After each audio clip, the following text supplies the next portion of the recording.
Halo guys, seperti biasa hari ini kita bakal ngelanjutin lagi alur cerita dari Jenderal Licik paling manipulatif. Bagi kami yang bingung, bisa tuh ke playlist kita Jenderal Licik paling manipulatif, atau kamu bisa klik link playlist yang ada di deskripsi. Untuk kami yang udah setia nonton di obrolan Isekai, terima kasih banget. Dan sekarang, ayo kita masuk ke kisah Jenderal Licik paling manipulatif part 26.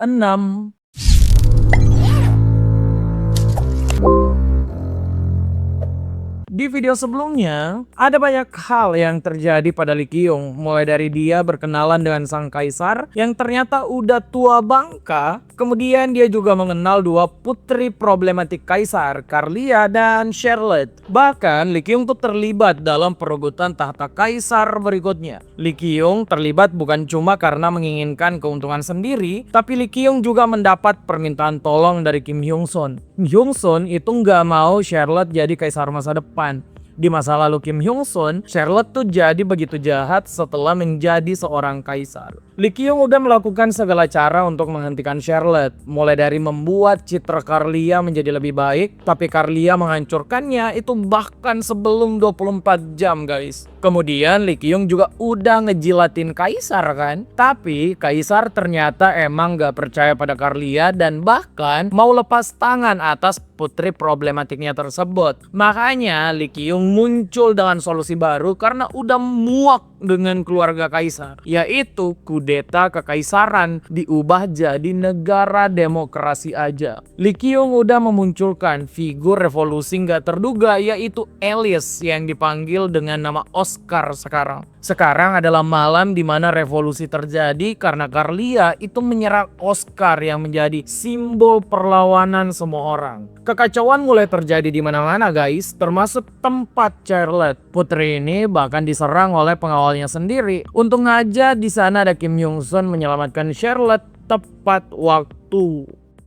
Kim Hyung Sun muncul di depan Charlotte, tentu saja membuat Charlotte terkejut. Charlotte tuh mau menanyakan banyak hal, tapi Kim Hyung Sun cuma tersenyum. Kim Hyung Sun tuh sempat mengatakan sesuatu, kemudian pria ini menghilang secepat hembusan angin. Hehehe, sok ganteng banget masnya. Di depan putri kaisar main misterius-misteriusan.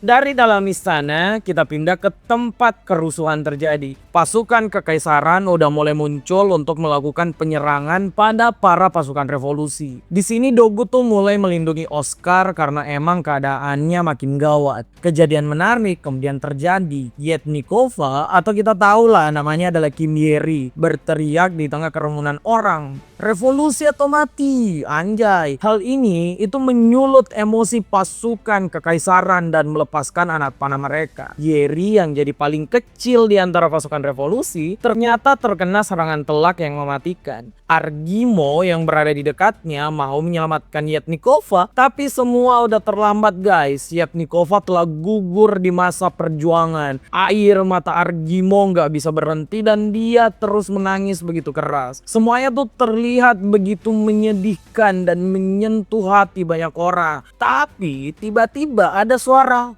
cut. Nah ternyata pengorbanan Yetnikova ini adalah adegan sinetron yang dibuat oleh Lee Kyung. Lee Kyung tentu saja melakukan semua ini agar emosi semua orang kian menyala. Setelah adegan sinetron tadi terjadi, Lee Kyung gak lupa untuk memuji Kim Yeri dong. Kim Yeri ini makin hari emang makin jago acting. Kemarin pas prank Dogu, Kim Yeri kan juga nge-carry tuh pakai bakat actingnya di sana. Tapi ya namanya juga Yeri, bocil ini tetap nggak nyaman manipulasi orang pakai acting. Apalagi ini skalanya bukan cuma satu orang doang, tapi ratusan bahkan ribuan masyarakat. Di tengah Kim Yeri menggerutu, Lee Ji-hye kemudian bilang kalau Kim Yeri tuh nggak boleh menggerutu dan ngomel-ngomel karena bakatnya emang top banget. Buktinya semua orang sekarang tuh murka pada pasukan kekaisaran karena menyerang anak kecil. Ya Yeri emang punya body anak kecil sih, tapi kan kita tahu kalau bocil ini itu assassin kelas kakap. Di tengah Yeri yang mendapat pujian, bocah ini ternyata suka dipuji loh. Makanya Lee Kyung tersenyum karena tahu satu hal menguntungkan lagi. Nanti sih udah jelas, Lee Kyung tuh pasti bakal sering-sering nyuruh Yeri buat acting. Setelah proses syuting yang Yeri lakukan, Lee Ki-yong kemudian meminta Max dan Hayan untuk menyiarkannya ke semua tempat. Setelah semua tersebar, Lee Ki-yong melihat monitor kalau sang kaisar dan Carlia udah kabur. Lee Ki-yong merasa kalau dirinya tuh harus bergerak sekarang. Lee Ki-yong mau melakukan langkah akhir yang epik. Lee Ki-yong tentu saja mau ke lokasi kaisar dan Carlia. Lee Ki-yong kemudian meminta Hayan memanggil dia Lugia dan juga menyiapkan kamera sihir. Hayan sih santai aja ya karena bisa pergi bersama Lee Ki-yong, kan itu menyenangkan banget. Tapi Hayan juga emosi karena dari tadi si Carlia tuh malah teriak-teriak nyariin Lee Ki-yong. Hayan yang udah muak dengan Carlia sepertinya juga udah masuk sih dalam mode cegil. Dari Lee Ki-yong kita berpindah ke tempat Kaisar dan Carlia yang kabur. Keduanya tuh mulai kabur dari istana karena kudeta emang terjadi. Kaisar di sini muak banget dengan Carlia yang terus menangis nyariin Lee Ki-yong. Kaisar bukan cuma muak pada anaknya tapi dia juga marah pada Lee Ki-yong. Kaisar tuh merasa kalau Lee Ki-yong udah mengkhianatinya. Nah, di tengah sang Kaisar menggerutu, Lee Ki-yong kemudian muncul dengan menunggangi naga. Pokoknya keren banget deh. Kayak kesatria penyelamat gitu. Kaisar dan Carlia juga sepakat kalau Lee Ki-yong tuh mirip pahlawan, makanya mereka nangis-nangis dan minta diselamatkan. Saking senangnya, si Kaisar ini ngebuktiin kalau dia emang gak ada otak karena malah blunder. Kaisar bilang ke Lee Ki-yong, jika Lee Ki-yong menyelamatkan sang Kaisar, maka Kaisar akan melakukan apapun. Bahkan, jika Lee Ki-yong mau ngejual para prajurit sebagai budak di pasar gelap, si Kaisar katanya nggak masalah. Mendengar kalimat blunder ini, Lee Ki-yong langsung tersenyum dong. Si Kaisar mendapatkan umpan mantap yang diberikan Lee Ki-yong. Lee Ki-yong langsung menyiarkan perkataan Kaisar barusan. Kaisar langsung terkejut karena Lee Ki-yong tuh ternyata emang orang yang mau menggulingkan sang Kaisar. Nggak ada istilah tuh kalau Lee Ki-yong mau menyelamatkan Kaisar. Setelah pernyataan Kaisar kalau dia nggak peduli dengan pasukan kekaisaran, tentu saja hal ini membuat semuanya berbelok. Pasukan kekaisaran langsung murka dong. Mereka tuh nggak goblok-goblok amat mau berkorban ke orang yang enggak menghargai mereka. Kaisar dan Carlia tentu saja panik karena udah nggak tahu lagi apa yang bisa mereka lakukan. Kaisar berusaha tuh ngebujuk Lee Ki-yong di sini. Kaisar bilang dia akan memberikan tanah strategis pada Lee Ki-yong untuk menjadi seorang raja di wilayah Kekaisaran Suci. Selain Kaisar, Carlia sih juga ngomong ya. Carlia tuh bilang kalau Lee Ki-yong harus berhenti dan meredakan kudeta supaya Carlia nggak terluka. Lah, Carlia ini sih udah kepedean banget. Padahal Lee Ki-yong kan enggak peduli sama sekali tuh ke si Carlia. Lee Ki-yong yang melihat Kaisar mulai memohon pada Lee Ki-yong tentu saja membuat Lee Ki-yong senang. Lee Ki-yong kemudian memerintahkan Hayan untuk mematikan kamera. Ya entah apalagi sih yang akan dilakukan pria ini di situasi sekarang. Lee Ki-yong kemudian tuh nge-spill fakta ke depan muka sang Kaisar. Lee Ki-yong bilang kalau Kaisar nih nggak boleh merasa dirinya yang jadi paling tersolimi dan merasa nggak berdosa. Lee Ki-yong bilang jadi Kaisar suatu negara tapi nggak kompeten tuh juga dosa besar. Orang bego jadi Kaisar tuh bisa membuat masyarakat sengsara kan. Di sini sih mau ngejokes ya guys, tapi takut. Ya bagi kita untung aja nih di negara kita semua pemimpinnya tuh kompeten dan pintar-pintar. Makanya kita semua bisa hidup tentram dan sejahtera kan kayak sekarang. Lee Ki-yong kemudian bilang kalau si Kaisar ini emang mau menebus dosa, maka Kaisar bisa tuh langsung saja memberi Lee Ki-yong mahkotanya. Kaisar yang emang ogah turun dari tahta meskipun dia nggak kompeten, jelas nggak mau dong. Lee Ki-yong sih di sini masih tersenyum, apalagi para pasukan kekaisaran udah muncul. Mereka mau ngehajar sang Kaisar yang ternyata enggak menghargai pengorbanan pasukan kekaisaran yang telah melindunginya. Kaisar yang terjepit masih mau mencari celah untuk selamat. Kaisar mencari di mana Charlotte yang emang bisa meredakan kemarahan para pasukan. Tapi hal itu nggak pernah terjadi. Lee Ki-yong tahu Kaisar tuh menunggu Charlotte. Jadi Lee Ki-yong langsung aja berteriak kalau kudeta kekaisaran didukung oleh Charlotte. Jadi pasukan Kaisar enggak perlu takut. Lee Ki-yong yang berhasil membuat kemarahan makin membesar, ya dalam semenit kemudian si Kaisar udah pergi ketemu dengan Tuhan. Sang kaisar telah diselesaikan oleh mereka yang diperalat kaisar kan. Nah, tapi Karlia ternyata masih sempat kabur. Putri satu ini sih masih berhasil berlari. Tapi siapa sangka otak Karlia ini emang kayaknya nggak berfungsi deh. Bapaknya tuh dihajar oleh pasukan kekaisaran, dia malah lebih memikirkan Li Qiong. Dasar kau anak durhaka. Karlia berasumsi bego lagi di sini kalau Li Qiong tuh diperalat oleh Charlotte dan Karlia pasti bisa bertemu Li Qiong, yaitu cinta sejatinya. Yap, cinta sejati. Harusnya sih pikiran ini emang nggak pernah ada ya di kepala Karlia dari awal. Karena pikiran ini itu bawa malapetaka bagi dia. Saat Karlia berlari, Karlia kemudian terjatuh karena kesandung batu. Namanya juga putri kan, pasti selalu jalan-jalan cantik doang. Saat kepala Karlia menengadah, Shegil favorit kita langsung muncul guys. Haiyan menanyakan satu hal pada Karlia.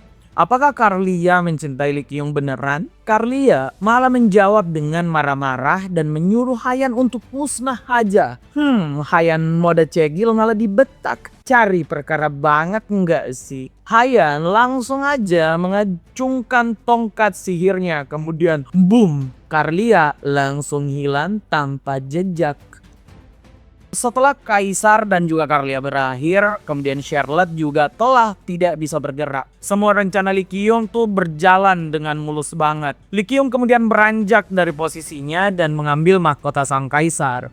Siapa sangka mahkota ini itu dipakaikan Li Qiong kepada orang yang gak terduga. Bukan Li Qiong melainkan Kardinal Bazel. Pasti kamu nanya nih, kok bisa sih Kardinal Bazel muncul? Kardinal Bazel guys ternyata tuh menjadi bagian penting dalam rencana Li Qiong. Sebelum buku Holy Democracy viral, Li Qiong tuh pertama kali memperlihatkannya pada Kardinal Bazel. Li Qiong bilang kalau mereka berdua bisa mewujudkan negara yang lebih baik dengan cara memusnahkan kekaisaran dan menggunakan demokrasi sebagai dasar negara yang digabungkan dengan pemahaman suci agama Dewi Benigor. Li Qiong yakin hal ini tuh bakal efektif karena 90% orang kekaisaran suci mempercayai Dewi Benigor. Awalnya, Li Qiong tuh sempat ragu kalau Kardinal Bazel bisa sepakat. Tapi siapa sangka Li Qiong tuh malah mendapatkan dukungan yang lebih besar. Kardinal Bazel mengungkapkan kalau Kardinal Bazel sepakat menggulingkan kekaisaran, tapi Kardinal Bazel ternyata punya strategi yang jauh lebih besar. Kardinal Bazel tuh ternyata mau juga menggulingkan Paus Vatikan yang sekarang. Kardinal Bazel ternyata telah melakukan investigasi kalau Paus yang sekarang adalah pria korup yang terhubung dengan Ito Shota. Makanya Kardinal Bazel bilang selama Li Qiong menggulingkan kekaisaran, maka Kardinal Bazel juga akan mulai bergerak untuk mengatasi Paus dan pasukannya yang korup. Ya dengan begini keduanya udah sepakat dong kalau mereka tuh emang satu tujuan.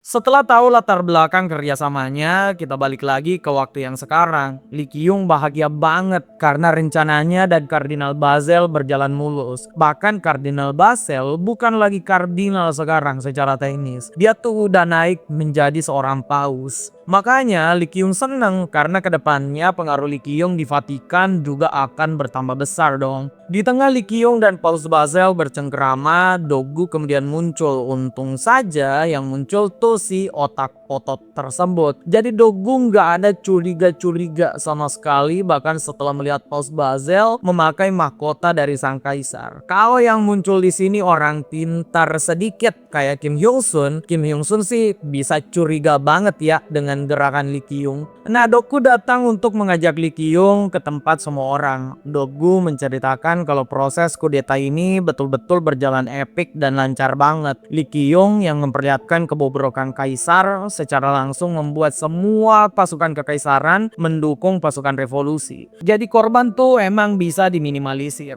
Nah, di tengah Dogu yang menceritakan berbagai hal pada Li Qiong, siapa sangka kalau Putri Charlotte itu malah muncul. Penampakan Putri Charlotte ini udah nggak karuan. Ya udah nggak cantik kayak kemarin. Ya meskipun dia sempat diselamatkan oleh Kim Hyung Sun, putri ini ya tetap anak kaisar yang jadi sasaran banyak orang di revolusi yang terjadi. Lee Kyung kemudian menyambut Charlotte dengan senyuman. Semua orang juga melakukan hal yang sama. Doku tuh bahkan berterima kasih banget karena Charlotte udah mendukung revolusi dengan sepenuh hati. Ya kita tahu sih kalau dukungan Charlotte ini tuh adalah hal yang dibuat-buat oleh Lee Kyung. Tapi Charlotte tuh nggak bisa menolak terima kasih Dogu. Dia bahkan nggak bisa berkata apa-apa di sini. Charlotte tuh nggak nyangka kalau dirinya akan dimanfaatkan oleh Lee Kyung dan bukan sebaliknya yang terjadi. Lee Kyung sih tersenyum puas banget ya ngelihat Charlotte kehabisan kata-kata. Bagi Lee Kyung, dia udah memberikan pelajaran besar pada Charlotte karena berani macam-macam pada Lee Kyung. Di sini guys, kita tuh diceritakan kalau Lee Kyung ternyata tahu saat buku Holy Democracy viral, Charlotte tuh ternyata menyebarkan rumor kalau dia adalah Oscar yang sebenarnya. Intinya si Charlotte nih mau memanfaatkan rencana Lee Kyung untuk menang seorang diri. Charlotte di sini udah jelas salah besar, mau nipu raja penipu. Lee Kyung merasa kalau keselamatan Charlotte hari ini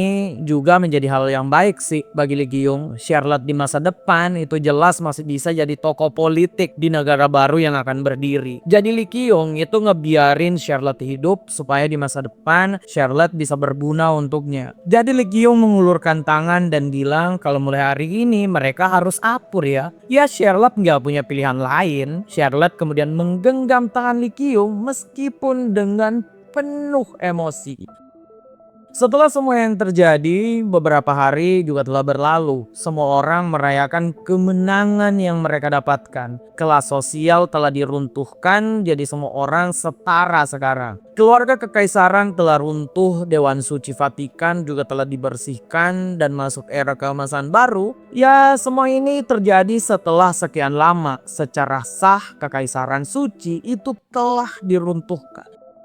Saat malam hari tiba, semua orang di Blue Whale juga masih merayakan kemenangan di sebuah kedai. Dogu, Alice, Han Gimo, dan Yeri juga terus berpesta. Di sana juga ada Lee Kyung dan juga Lee Ji-hye yang membicarakan rencana mereka ke depannya. Dua orang ini sih sepertinya emang gak tahu tuh apa arti kata santai sebentar. Lee Kyung dan Lee Ji-hye membicarakan tentang transisi pemerintahan baru. Lee Kyung bilang emang ada banyak hal yang harus mereka lakukan. Dia juga harus menghindari berbagai macam acara formal seperti penobatan status barunya di Vatikan agar enggak ada kecurigaan tentang kudeta yang terjadi. Intinya Lee Kyung mau fokus tuh membangun sistem negara yang baru. Lee Kyung udah punya beberapa orang yang bisa ditunjuk untuk jadi pemerintahan transisi, termasuk juga Lee Ji-hye. Yang mulai hari ini semuanya pasti akan makin sibuk untuk Lee Kyung. Di tengah Lee Kyung berbincang dengan Lee Ji-hye, hal mengejutkan kemudian terjadi. Charlotte ternyata juga ada di tempat Lee Kyung berpesta. Charlotte marah banget dengan apa yang terjadi padanya sekarang. Makanya Charlotte menarik kerak baju Lee Kyung dan bilang dia mau berbicara empat mata dengan Lee Kyung. Lee Kyung jadi tegang dong. Masa harus memulai negara baru dengan dihajar oleh Charlotte? Lee Kyung tuh jelas langsung menuruti permintaan dari putri Charlotte untuk bicara berdua. Ya meskipun Lee Kyung tuh harus tegang setengah mati.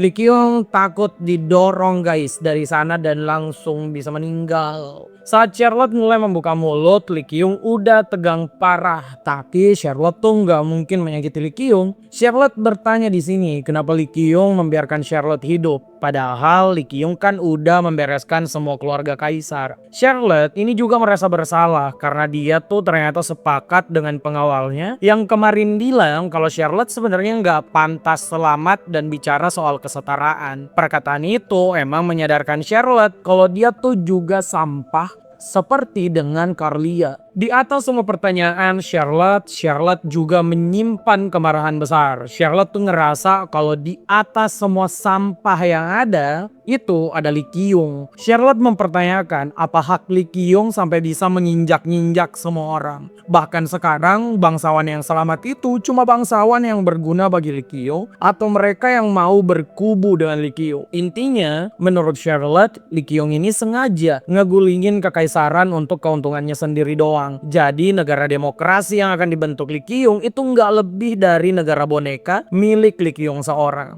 Lee Kyung yang dengar semua keluh kesah Charlotte tampil dengan begitu tenang guys. Lee Kyung bilang kalau Charlotte ini emang naif dari lahir kayaknya. Impian Charlotte tentang negara tanpa diskriminasi itu adalah hal yang enggak realistis. Lee Kyung itu nampar fakta kalau pada kebenarannya apapun bentuk negaranya pasti ada aja orang bajingan sok jago atau orang kaya yang sok berkuasa. Jadi mimpi Charlotte tentang negara tanpa sekat tuh emang gak masuk akal. Charlotte mau melawan perkataan Lee Kyung, tapi jauh dari lubuk hatinya dia juga sepakat negara tanpa sekat itu emang enggak realistis. Lee Kyung melanjutkan pernyataannya, dia tuh emang memanfaatkan banyak orang dan mungkin aja dia menciptakan negara boneka. Tapi Lee Kyung bisa meyakinkan Charlotte kalau Lee Kyung enggak akan seburuk ayah Charlotte. Buktinya sekarang aja tuh Lee Kyung udah terkubur di bawah ribuan dokumen untuk dia periksa karena cacat administrasi dan korupsi yang disebabkan kaisar. Belum lagi perbaikan kehidupan wilayah kumuh, penyediaan lapangan kerja, upah dan hunian layak untuk semua orang harus Lee Kyung rencanakan. Intinya Lee Kyung tuh banjir pekerjaan karena Arya Charlotte yang tidak becus menjadi seorang kaisar.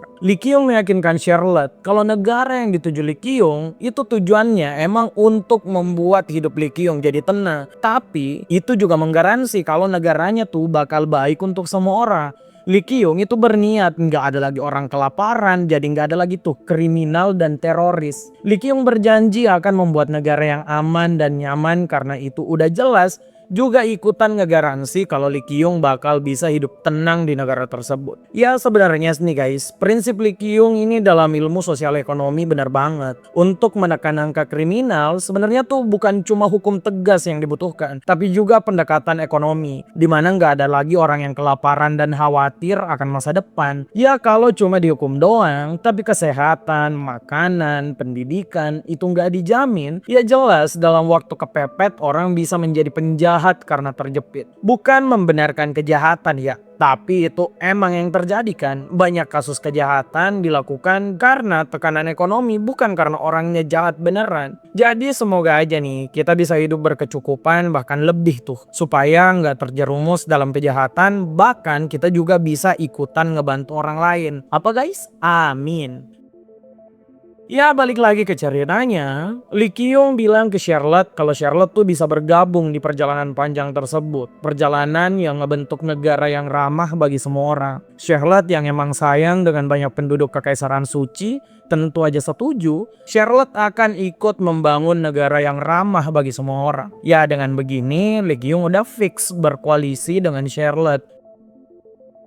Beberapa hari kemudian nih, setelah semua yang terjadi, Vatikan udah tampak ramai banget. Ya bagaimana nggak ramai? Hari ini itu ada upacara besar yang dilakukan. Kardinal Basil yang udah jadi paus juga melantik Lee Kyung atas otoritas yang dimiliki oleh Paus Basil. Paus Basil tuh mengangkat Lee Kyung sebagai kardinal honorer atau kardinal kehormatan. Hal ini disambut meriah semua orang, bukan cuma di Vatikan tapi seluruh masyarakat yang berpegang teguh pada kepercayaan Dewi Benigor. Lee Kyung yang hari ini hidup menjadi bintang juga tahu kalau nggak semua orang pasti seneng dengan dirinya. Orang-orang juga pasti mulai melakukan analisa kalau semua yang terjadi itu adalah settingan Lee Kyung untuk berkuasa. Bahkan Lee Kyung tuh berasumsi kalau orang-orang lagi ngeprediksi bahwa Lee Kyung tuh lebih berkuasa daripada Oscar ataupun Paus Basil. Ya hal ini karena peran Lee Kyung. Sekarang Lee Kyung kan jadi kardinal honorer atau orang nomor 2 di Vatikan setelah Paus Basil. Dan juga Lee Kyung tuh berperan aktif dalam menyukseskan kudeta kaisar.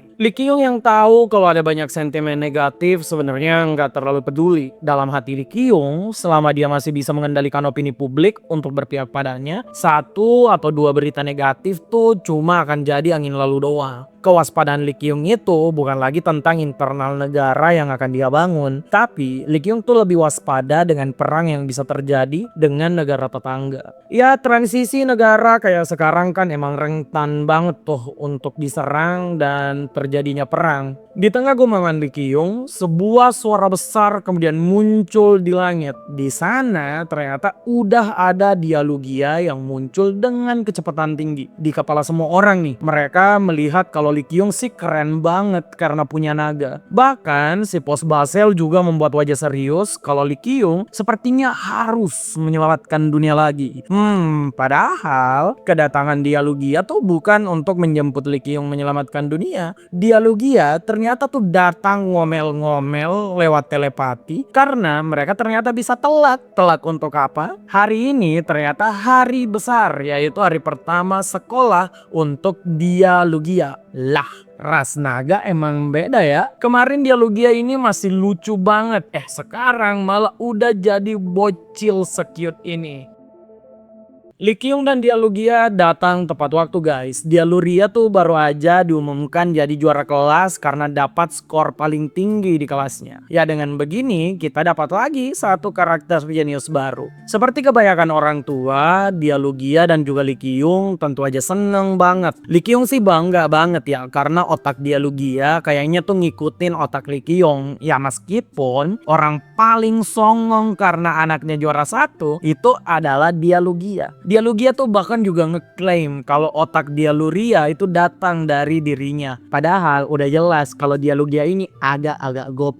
Saat semua selesai, Dialuria udah ngebut tuh berlari ke arah ayahnya. Dialuria sih lagi-lagi ngecuekin Dialugia ya. Ya emang kan dari awal Lee Kyung lah orang paling favorit dari si bocah naga. Dialuria di sini ngaku bete ke gurunya. Menurut Dialuria, dia tuh harusnya benar 100%, tapi gurunya menyalahkan satu jawaban Dialuria. Guru Dialuria bilang kalau keyakinan di negara mereka itu adalah semua orang berhak ikut pemilu selama mereka adalah warga negara. Nah bagi Dialuria itu beda banget. Konsep pemilu di kepala Dialuria itu dia merasa kalau orang yang berhak ikut pemilu cuma temen bapaknya doang. Lee Kyung tuh sampai heran kok anaknya malah udah punya pikiran licik padahal masih sekecil itu. Interaksi Lee Kyung dan Dialuria ini emang hangat banget. Sekarang Lee Kyung emang menyayangi Dialuria tuh kayak anak sendiri. Bahkan bukan cuma Dialuria ya, Lee Kyung juga memperlakukan Max dengan sama dan membuat Dialuria dan Max jadi saudara yang lucu banget. Dialuria sebelum bisa berubah wujud jadi manusia ternyata tuh rewel banget guys. Bocah naga ini cemburu karena Max udah pinter membaca dan Dialuria masih nggak tahu apa itu huruf. Bahkan berubah jadi manusia aja masih nggak tahu. Ya karena jiwa kompetitif dengan Max ini, Dialuria tuh berhasil belajar masuk wujud manusianya dengan begitu mudah. Ya anak yang berkompetisi satu sama lain tuh biasanya emang lebih cepat berkembang. Lee Kyung yang melihat pertumbuhan Max dan Dialuria sangat senang. Makanya Lee Kyung itu nge-support mereka berdua dengan hal yang enggak bisa dilakukan sembarang orang tua. Siapa sangka Lee Kyung ternyata ngebangun sekolah di banyak tempat dengan nama Blue Youth Academy.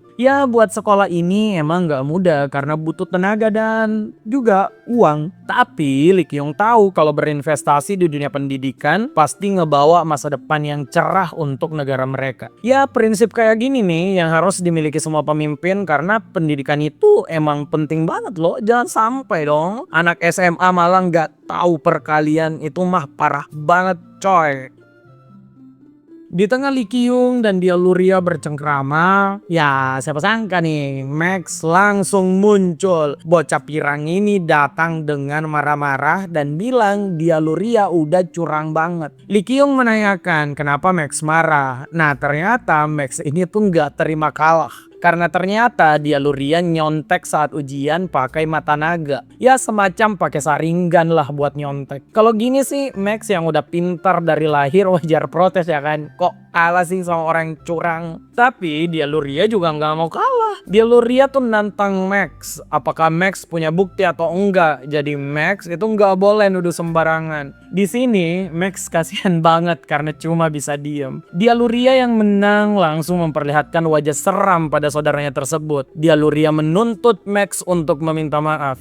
Dan mulai hari ini Dialuria mewajibkan Max memanggil Dialuria dengan sebutan kakak. Lihat sifat picik gaya gini sih nggak kaget ya. Kan bapaknya emang raja ular. Dialugia yang ngelihat anaknya punya mental jahat mirip bapaknya langsung marah-marah. Apalagi guys, Max tuh udah nangis karena Dialuria ini serem banget. Ya keluarga ini sih pasti bakal rame terus ya kalau dua anaknya nggak cocok kayak gini. Di tengah drama keluarga Lee Kyung, salah satu pria dewasa di sana menyapa Lee Kyung. Dia ternyata adalah Pak Nicebot, salah satu bangsawan yang kehilangan titelnya saat penggulingan kaisar selesai. Tapi Pak Nicebot ini tetap menjadi orang penting berkat Lee Kyung. Dia dan beberapa bangsawan lain ternyata jadi pemerintah transisi yang sekarang disebut sebagai Dewan Negara untuk mewujudkan negara yang diimpikan semua orang.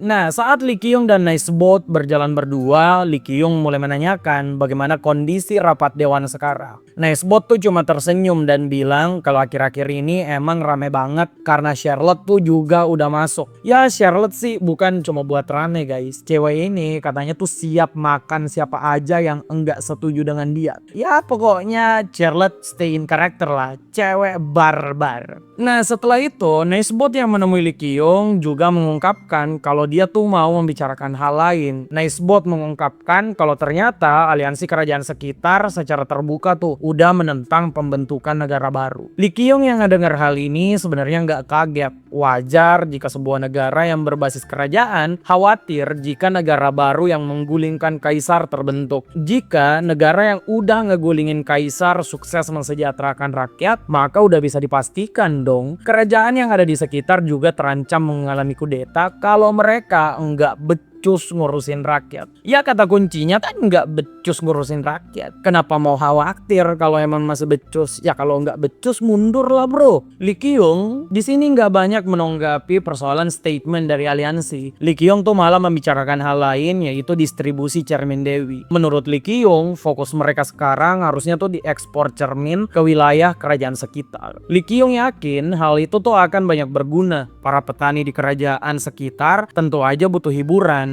Ya emang hiburan sih, tapi Lee Kyung tuh udah punya rencana guys buat memutar proses mengharukan dari revolusi yang terjadi di Kekaisaran Suci. Jika Lee Kyung memutar hal tersebut, ya dengan begitu Lee Kyung juga bisa punya basis koneksi dan persepsi di masyarakat kelas bawah di kerajaan sekitar. Ya Lee Kyung tuh emang udah menduga kalau penolakan ini akan terjadi. Makanya bisnis media itu adalah hal yang harus Lee Kyung kendalikan. Lee Kyung kemudian tersenyum, jika distribusi cermin Dewi berhasil, maka Lee Kyung akan lebih mudah membuat koalisi hebat di benua yang mereka tempati. Wah gila juga nih, setelah menaklukkan kaisar, sekarang targetnya udah mau menaklukkan benua. Ya ini apa nanti bakal seplanet ya guys? Jadi patut dinantikan tuh aksi Lee Kyung selanjutnya.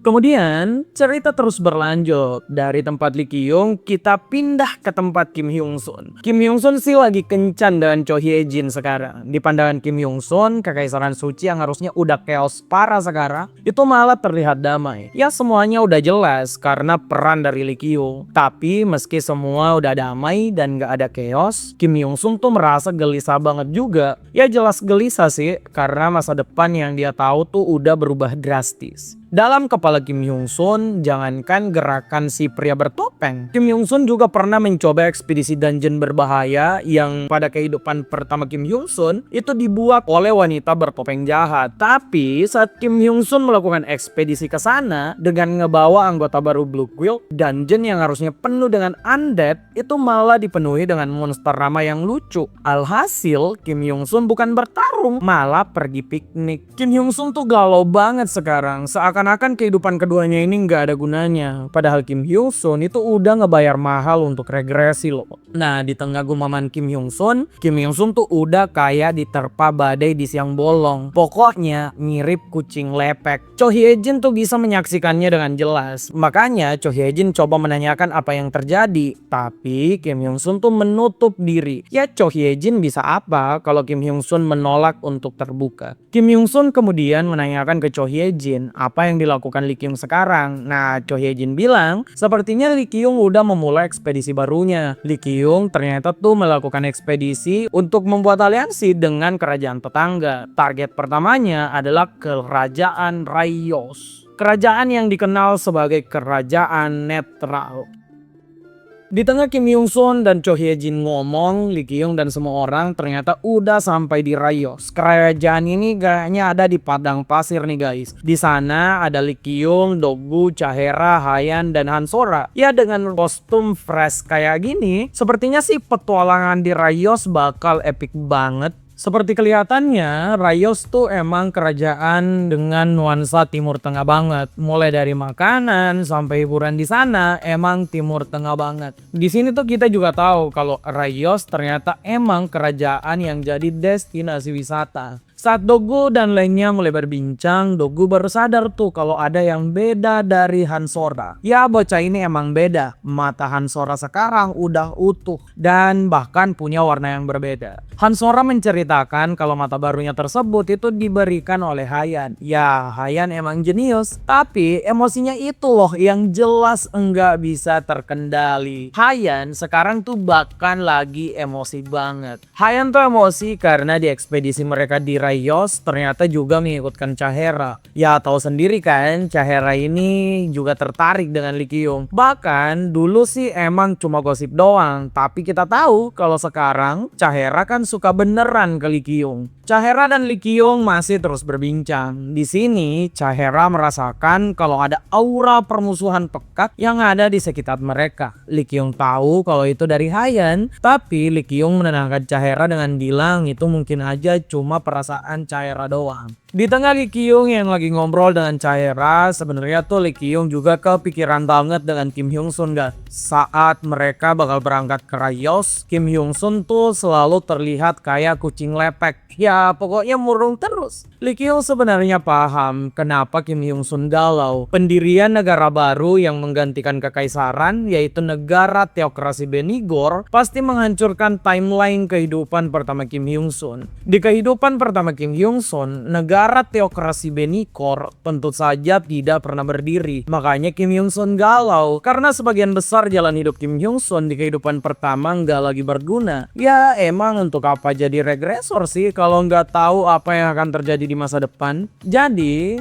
Lee Kyung tuh harus mikirin gimana caranya buat Kim Hyung Sun nggak murung lagi. Di tengah kegalauan Lee Kyung tentang Kim Hyung Sun, Lee Kyung juga sadar kalau nasi udah jadi bubur. Ya sekarang Lee Kyung harus fokus ke arah yang lebih jelas dan tidak cuma memikirkan perasaan dari Kim Hyung Sun doang. Intinya Lee Kyung tuh harus memprioritaskan kepentingan negara dulu. Lee Kyung harus fokus ke misinya sekarang, yaitu menjalin aliansi dengan kerajaan Rayos. Rayos ini merupakan kerajaan netral sampai sekarang. Kerajaan ini tuh strategis banget karena memiliki akses langsung dengan laut. Tahu sendiri kan, perdagangan bakal sukses banget kalau dapat akses dengan laut secara langsung. Lee Kyung itu mengincar kesempatan untuk membangun sebuah pelabuhan. Ya meskipun tantangannya tuh nggak akan mudah, Rayos ini adalah negara yang diapit langsung oleh wilayah teokrasi Benigor dan juga Republik. Tapi Lee Kyung percaya diri kalau dia bisa menjalin kerjasama dengan kerajaan Rayos. Di antara semua tantangan yang ada sekarang, Lee Kyung sebenarnya juga khawatir guys dengan Hayan. Pokoknya arc baru ini Lee Kyung tuh udah kayak diserbu masalah aja. Hayan tuh kayak udah jadi bom waktu sejak pertama mereka keluar dari tutorial dungeon. Lalu kemudian kemarin tuh Hayan baru saja membuktikan dirinya sebagai seorang jenius sihir lagi. Stat mana Hayan itu baru aja menyentuh poin 99. Bahkan mereka baru setahun di benua tersebut. Dengan stat mana sampai 99, Lee Kyung merasa kalau Hayan tuh bisa kapan aja membuat masalah. Baru aja dipikirkan, Hayan tuh udah hilang dan sebuah gemuruh terdengar. Siapa sangka kalau Hayan dan Chahera udah mulai bertarung. Chahera ternyata yang duluan menyerang Hayan. Chahera ini bergerak duluan karena emang pernah memperingatkan Hayan kan, kalau mereka bertemu lagi dan Hayan memancarkan aura permusuhan, maka Chahera akan mengajari Hayan untuk berhenti secara langsung. Ya Hayan di sini udah nggak takut dong dengan ancaman Chahera kayak dulu. Hayan udah pede karena mananya kan udah 99. Jadi cewek ini merasa menyingkirkan Chahera bisa dilakukan dengan mudah sekarang. Chahera sih sih nggak terima ya diremehin cewek kerdil kayak Hayan. Makanya Chahera menyuruh Hayan maju saja secara langsung. Hayan juga langsung emosi. Hayan tanpa pikir panjang langsung aja ngelompat menyerang Chahera.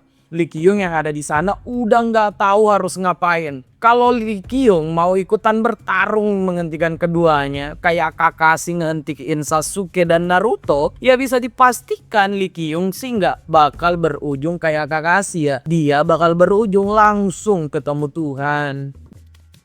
Di tengah kekacauan yang terjadi, sebuah suara lantang tiba-tiba terdengar menghentikan Hayan dan Chahera. Saat Lee Kyung menengok, itu ternyata seorang penduduk lokal yang menjelaskan kalau Rayos adalah kerajaan damai dan melarang perkelahian. Ya mau nggak mau, Hayan dan Chahera harus berhenti. Hayan sih di sini bete banget karena udah pede dengan stat mananya, tapi ternyata si Chahera tuh malah santai banget dan enggak terluka sama sekali. Ya Hayan emang nggak tahu kondisi sih, bisa-bisanya tuh udah ditegur malah masih mau bertarung lagi. Nah wanita yang menegur Chahera dan Hayan kemudian memperkenalkan dirinya. Namanya tuh adalah Fristina, Ratu Rayos ke-27. Lee Kyung tahu hal ini itu langsung meminta maaf atas apa yang terjadi sebelumnya. Lee Kyung sih jelas panik ya, negara cinta damai tapi ratunya baru aja menyaksikan pertarungan dua wanita barbar. Fristina bilang kalau itu nggak masalah, tapi Lee Kyung udah di kartu kuning. Kalau dapat kartu merah, Lee Kyung dan anggotanya harus angkat kaki dari Rayos.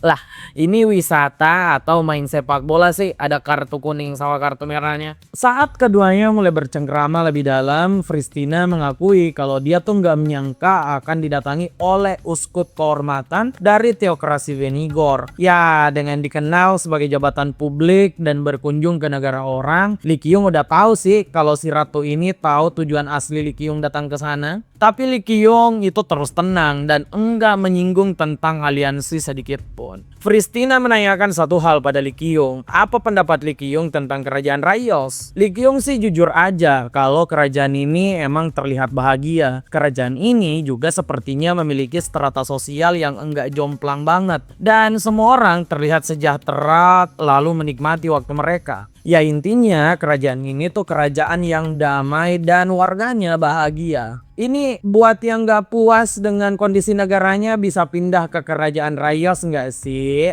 Balik lagi ke ceritanya guys. Fristina tuh bersyukur jika itu pendapat Lee Kyung. Menurut Fristina, kedamaian di Rayos bukan hal yang mudah untuk mereka dapatkan. Karena selama ratusan tahun Rayos berperang dan akhirnya mendapat kedamaian. Meskipun dia diapit oleh dua negara besar, Republik dan juga Kekaisaran Suci yang sekarang udah berubah jadi negara teokrasi Venigor. Fristina langsung saja mengaku nih kalau dia nggak akan menyia-nyiakan perjuangan dari leluhurnya. Fristina dengan tegas bilang dia nggak akan menjalin aliansi dengan negara manapun. Menjalin aliansi juga sama dengan berpihak ke satu arah dan itu bisa menghancurkan keseimbangan menurut Fristina. Lee Kyung yang dengar ini langsung patah hati banget. Lee Kyung tuh udah kayak cowok yang belum menyatakan cinta tapi udah ditolak. Lee Kyung di posisi ditolak tentu aja langsung canggung. Ya namanya juga ditolak ya kan. Apalagi dia kan belum ngomong sama sekali tentang mau membuat aliansi. Lee Kyung jadi beralasan kalau dia ke Rayos tuh emang gak ada agenda politik dan cuma mau liburan doang. Padahal ini sih bohong banget. Lee Kyung kan datang emang untuk mengincar bisa ngebuat pelabuhan di sana.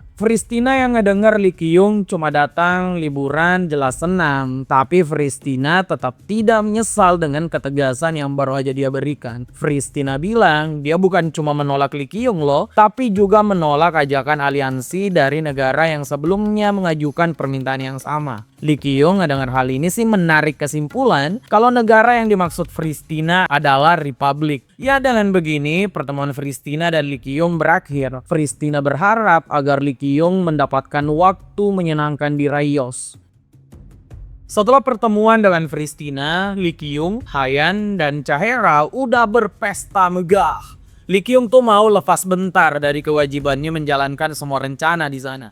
Di pesta ini, Lee Kyung emang menikmati hidup dengan dua cewek yang enggak segan-segan membuat Lee Kyung terus-menerus minum. Lee Kyung sih udah kayak kerajaan Rayos di sini. Lee Kyung harus tetap netral di tengah dua kekuatan besar yaitu Hayan dan juga Chaera. Kalau Lee Kyung nggak netral, entah tuh Chaera atau Hayan yang bakal buat tulang Lee Kyung patah 1000.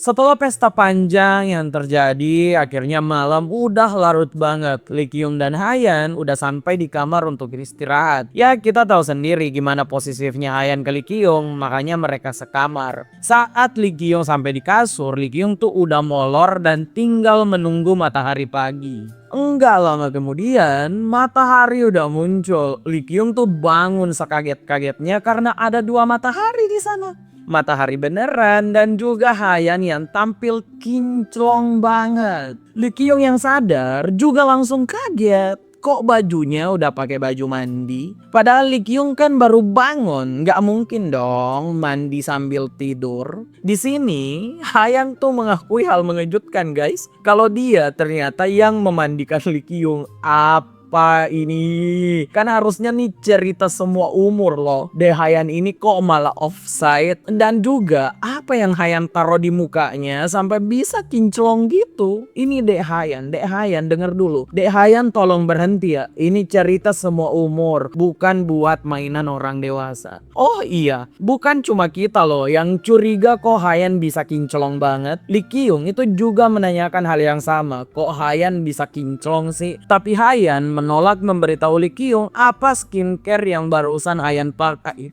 Jadi penasaran dengan merek skincare baru Hayan. Lee Kyung yang udah bangun kemudian merasa kalau hari ini harusnya santai aja. Ratu Rayos Fristina kan udah nolak aliansi Lee Kyung kemarin. Jadi Lee Kyung tuh bisa menikmati hari dulu sambil mikirin apa yang selanjutnya dia lakukan. Lee Kyung langsung aja mengajak Hayan untuk kencan. Lee Kyung merasa kalau dia tuh emang gak pernah memperhatikan Hayan akhir-akhir ini. Lee Kyung akan berusaha membuat hari kencan Hayan menjadi hari yang sempurna. Hayan dan Lee Kyung emang menikmati hari mereka sih guys. Mulai dari ke pantai, makan es krim, dan juga jalan-jalan gabut di tengah kota yang menyenangkan.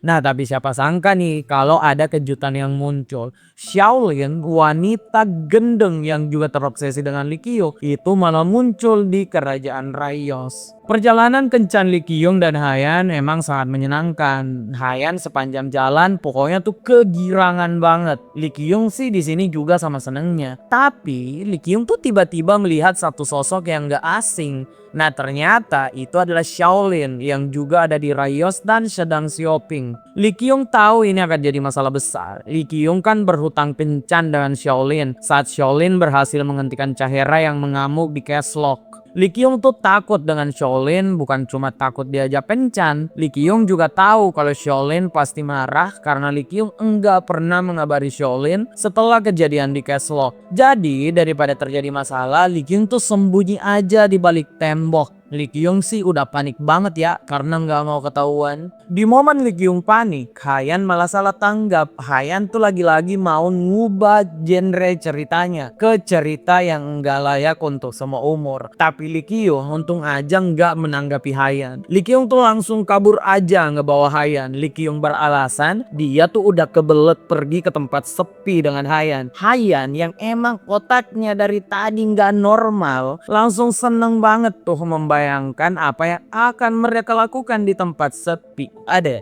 Hayan ini kayaknya harus diobatin si otaknya sebelum ceritanya beneran berubah jadi nggak semua umur. Saat Lee Kyung kabur, ternyata Xiaolin sadar kalau Lee Kyung tuh kabur darinya. Xiaolin sih langsung aja buat ekspresi menakutkan ya. Xiaolin katanya seneng banget kalau main kejar-kejaran sama pria ganteng. Wah, Lee Kyung udah jelas dapat masalah besar sih. Masalah Lee Kyung emang besar banget guys. Sejak dia ketahuan oleh Xiaolin, pasukan dari Republik mulai melakukan penjagaan ketat di setiap sudut kota. Lee Kyung tahu kalau itu adalah perintah dari Xiaolin. Jadi Lee Kyung harus sembunyi dan bergerak secara hati-hati. Tapi kan Lee Kyung sama cegil kita nih. Hayan tuh jengkel banget. Di hari kencannya yang harusnya indah dan mereka udah ada di tempat sepi, mereka enggak main badminton sama sekali. Dan Lee Kyung itu malah kelihatan ketakutan. Makanya Hayan langsung bilang ke Lee Kyung, apa Lee Kyung takut sama seseorang? Hayan menggaransi kalau dia siap memusnahkan orang tersebut supaya mereka tuh bisa main badminton. Lee Kyung tentu saja nggak mau hal itu terjadi. Kalau Hayan ngamuk, Lee Kyung bisa jadi musuh kerajaan Rayos dan juga Republik. Jadi bisa berabe. Lee Kyung jelas langsung menghentikan Hayan. Dan untung saja Hayan tuh emang lagi lapar. Jadi Lee Kyung bisa mengalihkan perhatian Hayan dengan menawari makan siang. Di seberang jalan dari tempat Lee Kyung dan Hayan ternyata tuh ada restoran. Dari bangunannya sih kayaknya sebuah restoran Cina. Jadi Hayan ngiler banget tuh makan yang pedes-pedes. Ya Lee Kyung juga setuju, sekarang emang udah waktunya untuk makan siang. Jadi Lee Kyung masuk aja ke restoran tersebut. Tapi apa yang Lee Kyung dapatkan? Di sana itu udah ada dua orang sangar yang duduk dan lagi main mahjong. Lee Kyung tahu kalau dua pria ini itu adalah pria berbahaya. Jadi Lee Kyung langsung saja tutup pintu dan keluar. Dari pakaian keduanya udah jelas sih kalau mereka tuh dari Republik dan pastinya adalah kawan-kawan dari Shaolin. Berurusan dengan mereka pasti bisa berakhir buruk. Lee Kyung kemudian ngebujuk Hayan untuk cari tempat makan lain. Di sini Hayan memasang wajah sedih miliknya. Ya namanya juga cewek mau makan pedas ya kan. Pasti ngambek lah kalau nggak jadi makan. Ya mirip cewek di negara kita juga guys. Kalau nggak makan mie pedas, nggak makan seblak level 1000, hidupnya tuh kayak ada yang kurang. Di sini yang cewek jawab dong, kok demen banget gitu makan pedas. Balik lagi ke ceritanya, Lee Kyung yang gak mau membuat Hayan kecewa lagi, kemudian langsung saja ngebuka pintu dan kembali masuk ke dalam restoran. Lee Kyung keringat dingin dan di sini Hayan sih kegirangan banget. Lee Kyung langsung memberikan tempat duduk yang nyaman pada Hayan dan berusaha gak berinteraksi dengan dua orang dari Republik. Lee Kyung menggunakan Mind's Eye pada keduanya dan tentu saja statuindo dua orang ini gila banget. Pria sangar dengan bekas luka bernama Valentin Alexandro, stat kekuatannya sebagai tank di atas 90 semua. Lee Kyung tuh merasa kalau si Valentin ini bisa jadi 5-10 kali lipat lebih kuat daripada Dogbu. Kemudian pria kedua adalah Jin Chung. Pria keren ini dengan instan membuat Lee Kyung jengkel sih. Gimana nggak jengkel guys? Pria ini tuh bukan cuma ganteng, tapi statuindonya juga rusak banget. Kelasnya itu rank legendary dengan nama Army Mage. Kelas ini dinyatakan oleh Statuindo sebagai kelas penyihir yang bisa apa saja. Pokoknya jauh banget deh dari kemampuan Lee Kyung. Kemudian semua stat poinnya juga rusak, bahkan intelligence-nya itu ada di poin 99. Jadi dalam kesimpulannya si Jin Chang ini itu kayak komplit banget, udah ganteng, kuat, dan juga pinter. Ya kalau ketemu orang kayak gini di dunia nyata sih jiwa iri kita juga pasti ikutan meronta-ronta kayak apa yang dirasakan Lee Kyung. Dari statuindo yang dilihat Lee Kyung juga tahu tuh kalau dua orang ini adalah member dari Five Generals. Berurusan dengan mereka tentu bukan hal yang baik sekarang. Lee Kyung sebenarnya tuh udah mau kabur ngibrit dari sana, tapi Lee Kyung juga nggak mau buat Hayan kecewa. Di tengah Hayan dan Lee Kyung selesai memesan makanan, di sini nih masalah mulai menghampiri Lee Kyung. Si Valentin berdiri dan mendekati Lee Kyung. Pria ini emang gede banget, lengkap dengan tatonya yang serem. Pria ini tuh ternyata kayak kebanyakan pria sok keras lainnya. Dia ternyata ngedatengin Lee Kyung karena merasa dilihat-liatin. Gua sih bingung banget ya ngelihat orang kayak gini diliatin doang tapi udah kayak dipukulin tuh. Jadi harus cari masalah. Tapi untung aja Lee Kyung sama Hayan tuh udah bete banget kan karena kencannya diganggu lagi. Jadi Hayan bilang kalau si Valentin ini harus balik duduk ke tempatnya. Sebelum Hayan melempar si Valentin ke sana. Sangat sangar Bunda Hayan. Valentine yang melihat Haiyan mengeluarkan mana yang begitu kuat langsung tahu kalau Haiyan adalah mage yang mendapat perhatian dari Jin Chung. Li Qiu juga menyadari hal yang sama kalau si Jin Chung ini tertarik pada Haiyan. Dalam hati Li Qiu itu masih bisa dipikirin nanti. Intinya sekarang Li Qiu tuh mau pergi dari sana karena situasi tersebut emang bahaya banget. Kemungkinan paling besar yang bisa dilakukan Li Qiu untuk kabur adalah melewati pintu yang ada di belakang mereka. Tapi hoki Li Qiu hari ini tuh kayaknya emang udah habis banget. Dari pintu yang jadi satu-satunya jalan keluar Li Qiu, di sana malah muncul Xiaolin. Xiaolin pas masuk juga udah bete banget dong karena enggak menemukan Li Qiu. Tapi sekarang bete dari Xiaolin tuh bisa hilang. Li Qiu udah ada di depan mata Xiaolin. Sekarang Li Qiu udah kayak mau mati aja nih guys. Di depannya ada si Valentine dan di belakangnya itu ada Xiaolin. Li Qiu langsung pasang muka imutnya di depan Xiaolin. Hitung-hitung setidaknya itu bisa meredakan ancaman dari satu orang. Tapi apa itu efektif? Li Qiu sih juga nggak tahu ya. Li Qiu dalam hatinya udah sumpah serapah kayak mau mati aja. Kok bisa sih ada di kondisi sial kayak gini? Li Qiu yang bermanis-manis ke Xiaolin sebenarnya juga nggak enak ke Haiyan. Li Qiu tuh tahu kalau Haiyan bete banget karena hari ini kan harusnya mereka kencan, tapi Haiyan tuh harus nyaksiin lagi Li Qiu bermanis-manis di depan perempuan lain. Tapi mau bagaimanapun Li Qiu kan juga nggak punya pilihan daripada dia dihajar sampai meninggoy. Intinya Li Qiu tuh melakukan ini semua supaya mereka berdua bisa selamat. Xiaolin juga nggak bertindak ekstrim di sini dengan ekspresi Li Qiu yang so imut. Cewek ini tuh cenderung lebih chill. Valentine kemudian menanyai Xiaolin, apa mereka berdua emang kenal? Xiaolin itu santai ngejawab kalau mereka berdua tuh bukan cuma kenal tapi juga deket banget. Di sini si Valentine langsung menangis pakai emot batu. Kayaknya sih abang-abangan Kakari ini jomblo ngenes ya guys. Xiaolin kemudian membahas surat yang dia kirimkan ke Li Qiu. Xiaolin mempertanyakan kenapa toh si Li Qiu nggak ngebalas surat dari Xiaolin atau berusaha ngehubungi Xiaolin. Di sini Li Qiu berkilah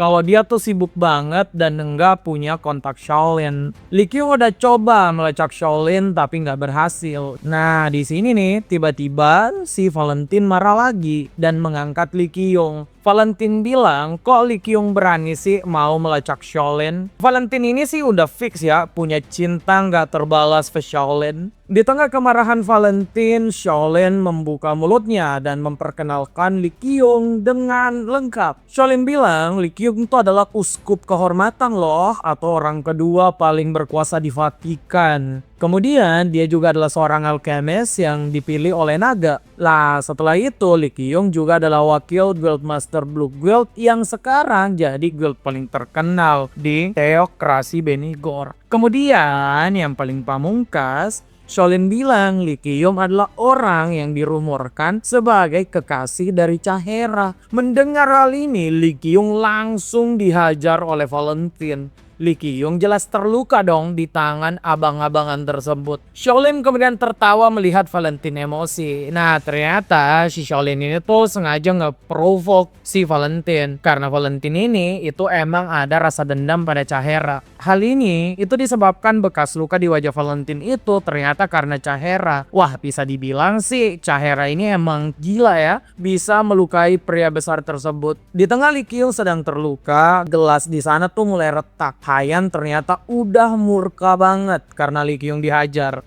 Nah sayangnya Haiyan ini emang kekurangan pengalaman bertarung. Haiyan emang jenius, tapi karena pengalaman pertarungannya cetek, Haiyan dengan mudah langsung dihentikan oleh Xiaolin. Ini nih guys, bukti kalau pengalaman itu adalah guru terbaik. Li Qiu yang melihat Haiyan dihentikan sebenarnya masih tenang. Li Qiu tuh ternyata di sini membiarkan dirinya diajar. Padahal Li Qiu kan punya beberapa senjata. Dia bisa langsung nge-summon Dialogia untuk muncul jika naga raksasa itu ada di sana, ya 3 orang ini bukan tandingan Lee Qiong dong. Lee Qiong itu sengaja dihajar dengan harapan dia bisa membalikkan keadaan jika dia kelihatan seperti seorang korban. Lee Qiong melanjutkan aktingnya nih kalau mereka jadi korban. Lee Qiong tuh berteriak putus asa kalau dia mengaku salah dan akan melakukan apa saja asalkan Shaolin mau melepaskan Haiyan. Ya, Shaolin menuruti kata Lee Qiong, dia ngelepasin Haiyan karena Shaolin emang punya permintaan ke Lee Qiong. Shaolin juga mengatakan ke Valentine untuk melepaskan Lee Qiong, tapi Valentine ini nggak menurut. Valentine malah menggenggam Lee Qiong makin keras dan menanyakan di mana lokasi Chahera.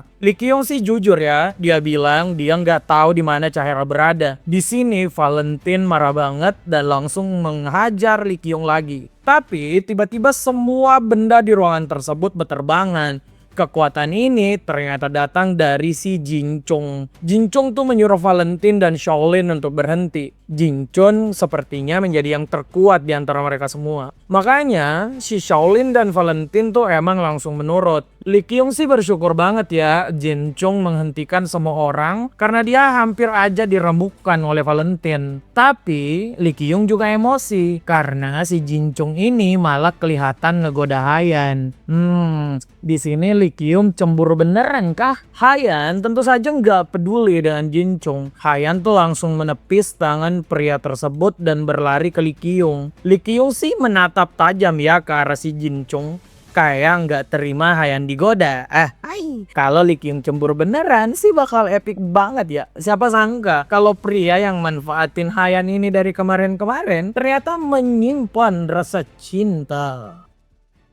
Setelah semua yang terjadi, Lee Qiong dan Jin Chung kemudian duduk sambil minum teh. Jin Chung memulai pembicaraan dengan meminta maaf karena sikap dari kawan-kawannya. Jin Chung itu memperkenalkan dirinya dengan benar sekarang kalau dia adalah salah satu dari Five General Republic yang bernama Jin Chung. Sebagai permintaan maaf, Jin Chung bilang kalau dia ingin mentraktir Lee Qiong dan Haiyan untuk makan di restoran tersebut. Lee Qiong sih jelas menyambut hangat perkenalan itu ya. Lee Qiong juga bilang kalau dia tuh katanya udah ngedenger banyak tentang Jin Chung sebagai ahli strategi dari pihak Republik. Ya bagian ini sih sebenarnya bohong banget. Lee Qiong tuh nggak punya waktu ngobrol apalagi ngegosip tentang orang lain kan. Saat Lee Qiong dan Jin Chung mengobrol, Jin Chung bilang makanan di restoran tersebut emang enak, tapi kekurangannya yaitu lama banget sampai disajikan. Jin Chung kemudian mengeluarkan sebuah koper. Nah, sambil menunggu makanannya siap, Jin Chung bilang dia tuh mau sedikit bermain dengan Lee Qiong. Koper tersebut ternyata berisi sebuah board game. Lee Qiong sih ngasih jempol ya ke si Jin Chung ini, masih sempat bawa mainan pas pergi melakukan kerjaan. Kayaknya Jin Chung ini punya jiwa yang chill luar biasa. Jin Chung di sana mulai menjelaskan kalau permainan tersebut lumayan sederhana. Permainannya tuh mirip catur guys, dimana raja pertama yang meninggal akan dinyatakan bakal kalah. Lee Qiong merasa kalau dia memang harus mengambil kesempatan bermain tersebut. Ya meski tujuannya nggak jelas dan Lee Qiong tuh agak benci ke si Jin Chung,